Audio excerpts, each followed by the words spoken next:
अपने जीवन में हम सभी कई यात्राएं करते हैं और कभी कोई यात्रा ऐसी होती है जो हमें एक नया ही रास्ता दिखा जाती है। ममता कालिया जी की लिखी कहानी खिड़की एक लड़की के लिए कुछ ऐसे ही अनुभव लेकर आती है। तो आइए सुनते हैं कहानी और जानते हैं क्या है ये अनुभव। तीसरे प्लेटफॉर्म से 8 नंबर प्लेटफॉर्म तक चलते चलते शिवचरण बाबू हाफ गए। उनकी सीट थी S3 में, यानी पूरी रेल की लंबाई नापनी थी। इंजन से चौथा कूद जो हुआ, उन्हें अपने पर क्रोध आया। कुली ने जब 2 अटैची देखते ही कहा 10 रुपए, तो वे तुरंत ऐंठ गए। हम तो 2 रुपये देंगे। कुली भाग खड़ा हुआ। उन्होंने कंचन से कहा, जरा हिम्मत कर लो बेटी, तो 10 रुपये की बचत हो जाए। कंचन ने बड़ी अटैची खुद उठा ली और छोटी उन्हें थमा दी। पहली 20 सीढ़ियां वे उत्तेजना में चढ़ गए, लेकिन अगली एक एक सीढ़ी उन्हें भारी लगने लगी। ऊपर जाते जाते तक घुटने बिल्कुल जवाब दे गए। पुल पर 1 मिनट सुस्ताकर उन्होंने स्वगत कथन किया। 3 बेटियों का बाप कुलियों पर कैसे लुझाए, यह भी तो नहीं बनता। फिर वे लष्टम पष्टम पुल पार कर ही गए। जितनी बार कंचन आगे बढ़ जाती, रुककर उनका इंतजार करती। आखिर उसने दुपट्टा कमर से लपेटकर दोनों अटैचियां उठा ली और इस तरह वे S3 तक पहुंच गए। पूरी गाड़ी में अभी अंधेरा था। कंचन ने बेंच खाली देख वहीं अटैचियां रखी और कहा, बैठ जाओ बाबूजी। यहाँ कैसे बैठ जाऊं, कोई लूट ले तो? शिवचरण बाबू एकदम भड़क गए। फिर वे बड़ी अटैची उठाकर डिब्बे तक चले। दरवाजा अभी खुला न था। वहां एक और मुसाफिर इंतजार में खड़ा था। उन्होंने रुककर उसे रेल विभाग की कार्यशीलता पर बात की। फिर अपनी चुस्ती और कार्य क्षमता पर मन ही मन मुदित होते हुए वापस बेंच पर लौट आए, जहां कंचन बैठी थी। उसका चेहरा पसीने से भीगा हुआ था और वह दुपट्टे के जोर से हवा कर रही थी। धीरे धीरे प्लेटफॉर्म भरने लगा। गलत सलत उच्चारण और रोनी आवाज में अनाउंसर आने जाने वाली गाड़ियों के समय की उद्घोषणा कर रहा था। तकरीबन हर गाड़ी के देर से आने की संभावना थी। अजब बात है, इतनी धांधली है पर किसी को कोई फर्क नहीं पड़ता, शिवचरण बाबू ने कहा। फर्क तो कंचन को भी नहीं पड़ रहा था, पिता की बड़बड़ाहट या बदतमीजी का। यथा समय गाड़ी के डिब्बों पर नंबर पड़ गए, आरक्षण सूची लग गई और बिजली भी आ गई। वे लपक कर 39 और 40वीं बर्थ पर आए। ये साइड की बर्थ थी, ऊपर नीचे की। देखते ही शिवचरण बाबू असंतुष्ट हो गए। कितना कहा था छगन से कि देखकर रिजर्वेशन कराना, पर आजकल कहे मुताबिक न करने की तो कसम खाई है लोगों ने। क्या फर्क पड़ता है बाबूजी, यहीं बैठ जाएंगे, कंचन ने कहा। कितनी सड़ी गर्मी है, शिवचरण बाबू कहते हुए खिड़की खोलने का प्रयत्न करने लगे। चिटकनी की सकाने और जोर लगाने पर भी खिड़की का पल्ला नहीं सरका, तो एक बार फिर वे रेलवे की अकर्मण्यता पर आ गए। उन्होंने आसपास के मुसाफिरों को जिसे संबोधित करते हुए कहा, किराया बढ़ाते जा रहे हैं, सुविधाएं घटाते जा रहे हैं, जनता को आप उल्लू समझते हैं? लोग अपना अपना सामान जमाने में लगे थे।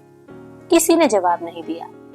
एक बुजुर्ग अपने थैले और संदूक में लंबे से स्टील की जंजीर अटकाकर उसका दूसरा छोर बांधने का ठौर ढूंढ रहे थे। उनके पास बैठे युवक ने उन्हें खिड़की का सरिया दिखाकर कहा, इसमें बांध दीजिए। ऐसे कैसे बांध दीजिए, सारी चोरियां खिड़की से ही तो होती हैं, उन्होंने तमक कर कहा और फिर किसी कुंदे की तलाश में लग गए।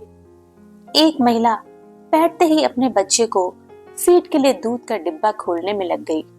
एक और युवक सिर्फ एक हैंडबैग सहित दाखिल हुआ और सबसे पहले उसने पैंट शर्ट उतारकर कुर्ता पजामा पहन लिया।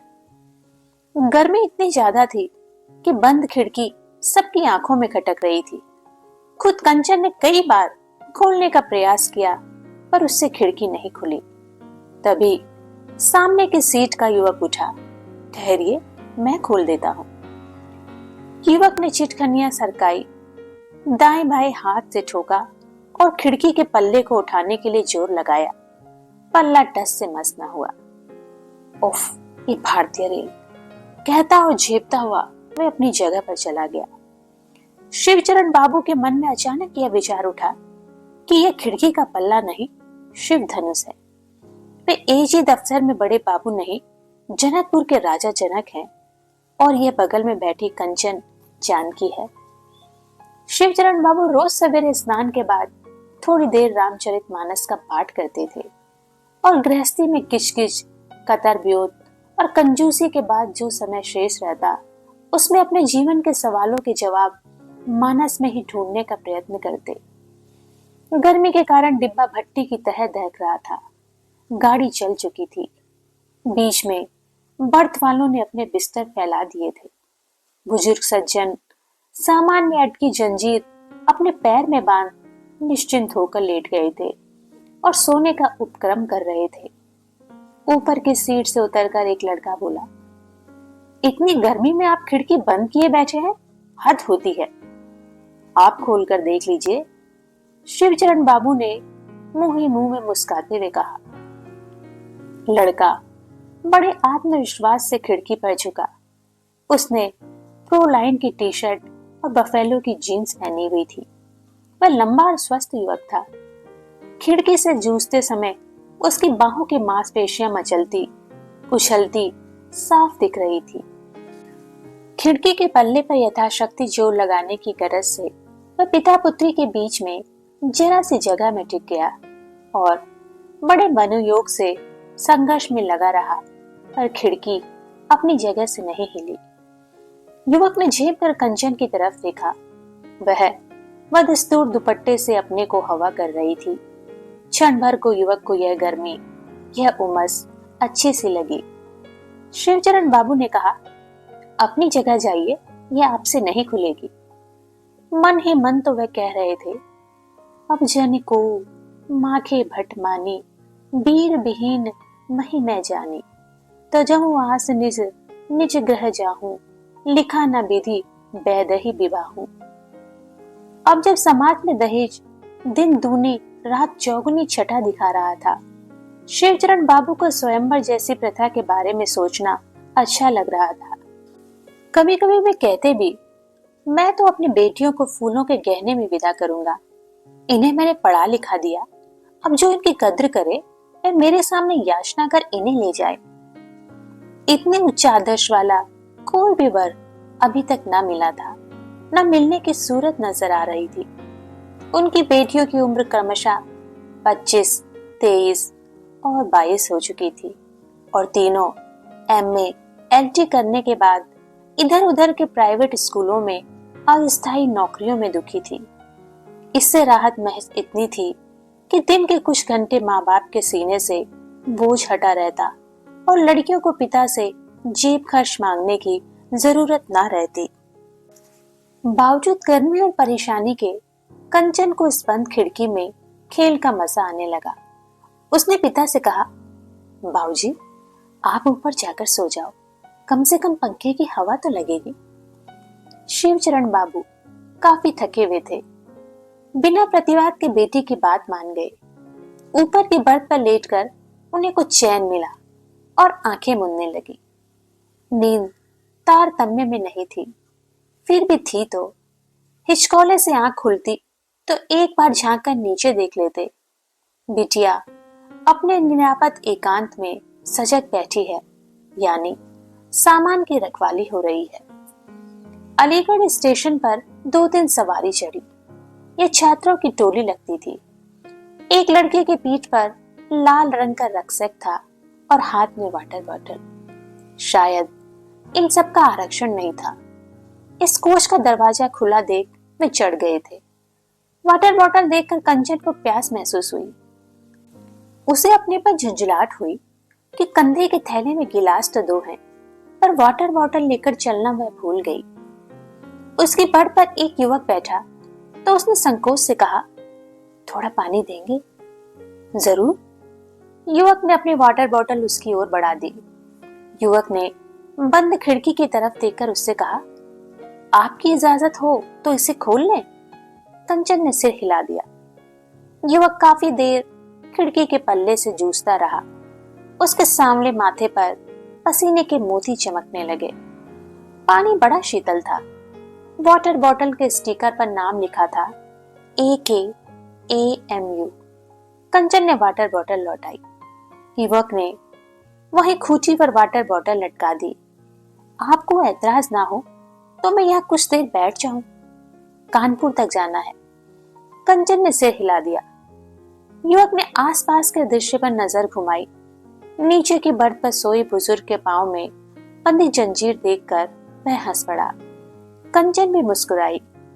रेशमी पाजेब, उसने कहा। कंचन शर्माई।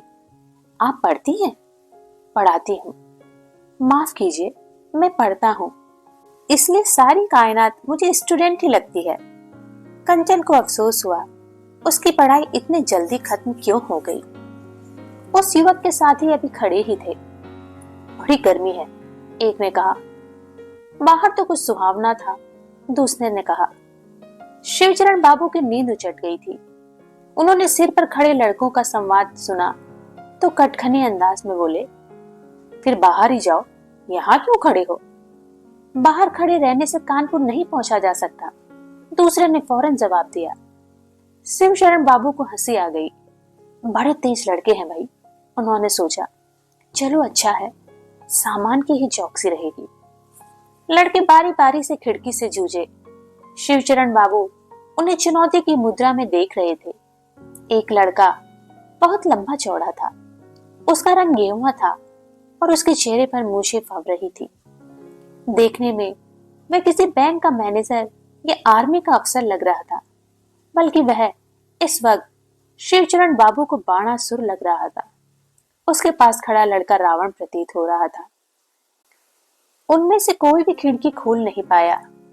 कुछ ही पल में लड़के हवा की तलाश में अगली खिड़की तक बढ़ गए।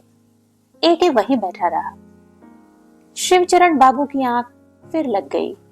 एक इस बीच विस्तार से कंचन को बता रहा था कि वह अलीगढ़ मुस्लिम यूनिवर्सिटी में थीम ऑफ एलियनेशन इन रामायण पर अंग्रेजी में रिसर्च कर रहा है। इस कोण से राम कथा का विश्लेषण कंचन के लिए एक नई चीज थी। एके ने बताया, राम कथा का हर पात्र एकाकी है।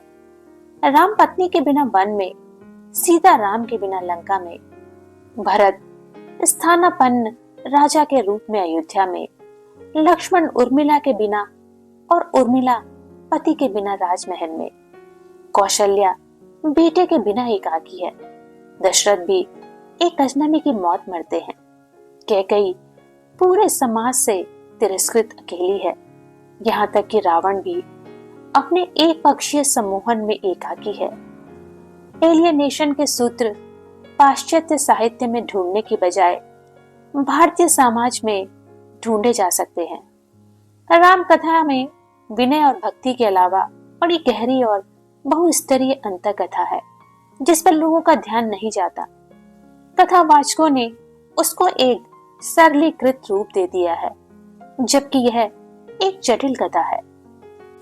कंचन चकित, प्रभावित इस शोध छात्र की व्याख्या सुन रही थी। वह एक बहुत नए अछूते अद्भुत अनुभव से गुजर रही थी। रेल की खिड़की तो ज्यों की त्यों बंद थी, पर कंचन को लगा एक एक की बातों से उसके दिमाग की बंद खिड़कियां एक एक कर खुल रही हैं। इतने दिनों की जड़ता जैसे चरमरा कर खत्म हो रही है। कानपुर आने वाला था। एके ने अपना पता कंचन को दिया। कंचन से उसका पता लिया। आप पढ़ाना छोड़कर फिर से पढ़ना शुरू कीजिए, मैं आपका सिनॉप्सिस तैयार करवा दूंगा, बल्कि स्कॉलरशिप दिलवाने में भी भाग दौड़ कर लूंगा। कंचन पुलकित हो गई। उसे लगा गाड़ी एक नई दिशा में, एक नई मुकाम की ओर बढ़ रही है। इस वक्त उन दोनों को न गर्मी सता रही थी न भीड़। एके को लगा यह प्रयागराज एक्सप्रेस कुछ ज्यादा ही तेज चल रही है, इतनी जल्द कानपुर नहीं आना चाहिए था। चलते चलते उसने कहा, रामायण का लाख शोध कर लूं, पर यह खिड़की तो मुझसे नहीं खुली। पता नहीं आप क्या सोचें। मुझे तो ऐसा नहीं लगा कि खिड़की नहीं खुली, कंचन ने संकोच से कहा। उसका मुख शर्म से झुक गया।